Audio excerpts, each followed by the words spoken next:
42% OBC reservations, వీటన్నిటి గురించి మేము చిత్తశుద్ధితో చేస్తున్నాం. మీకు చిత్తశుద్ధి ఉంటే మీరు ఈరోజే డిక్లేర్ చేయండి. మీ రెండు పార్టీలు 42% రిజర్వేషన్ పార్టీ పరంగా మేము ఇస్తున్నామని చెప్పండి.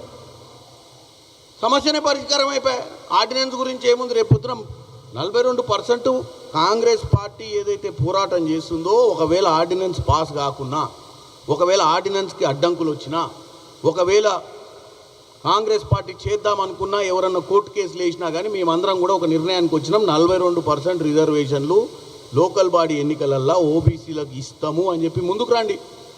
పోనీ ఆ చిత్తశుద్ధన్న ప్రకటించండి. ఊకే ఆ సొల్లుబొల్లు మాటలు మాట్లాడకుండా. అదైతే మీ పార్టీ నిర్ణయమే కదా. దీనికి రాజ్యాంగ నిపుణులు అవసరం లేదు కదా మీరు మీ పార్టీలు నిర్ణయించుకోవడానికి. మాకంటే మేము ప్రభుత్వంలో ఉన్నాం కాబట్టి, మేము ఆర్డినెన్స్ పాస్ చేసినాం కాబట్టి ఈరోజు మా ముఖ్యమంత్రి ప్రత్యేకంగా ఢిల్లీకి పోయి అక్కడ న్యాయవాదులతో మాట్లాడి దీన్ని ఎట్లా అడ్డంకులు లేకుండా చేసుకోవచ్చు, దీన్ని ఏ విధంగా ఇంప్లిమెంట్ చేయొచ్చు అనే దాని మీద చర్చ నడుస్తుంది. మరి మీ పార్టీలు అయితే మీ పార్టీలు సొంతంగా ఇవ్వచ్చు. ఎట్లాగో మేము ఇద్దామని అనుకుంటున్నాం కదా మా సైడ్ నుంచి.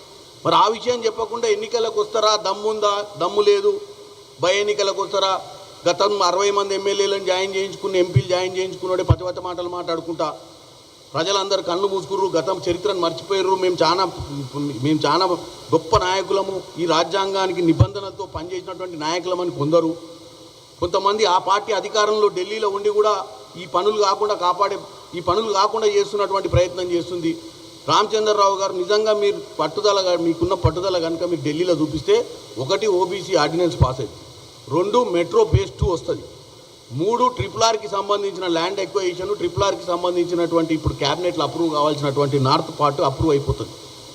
ఈ రాష్ట్రానికి నెంబర్ 1 రాష్ట్రంగా ఈరోజు ముందుకు పోయే పరిస్థితి ఉంటుంది. ఎందుకంటే అర్బనైజేషన్లో ఈరోజు RRR అనేది, మెట్రో అనేది కనుక 2 పనులు అయితే, మూసీ ప్రక్షాళన చేసుకొని మూసీ నదిని హైదరాబాద్ నగరం నడిబొడ్డున కనుక మనం బాగా చేసుకుంటే ఈ భారతదేశంలోనే నెంబర్ 1 సిటీగా మన హైదరాబాదు, నెంబర్ 1 రాష్ట్రంగా తెలంగాణ ముందుకు పోద్ది. కాబట్టి మీరు మాటలు బంద్ చేసి చేతలలో చేయండి.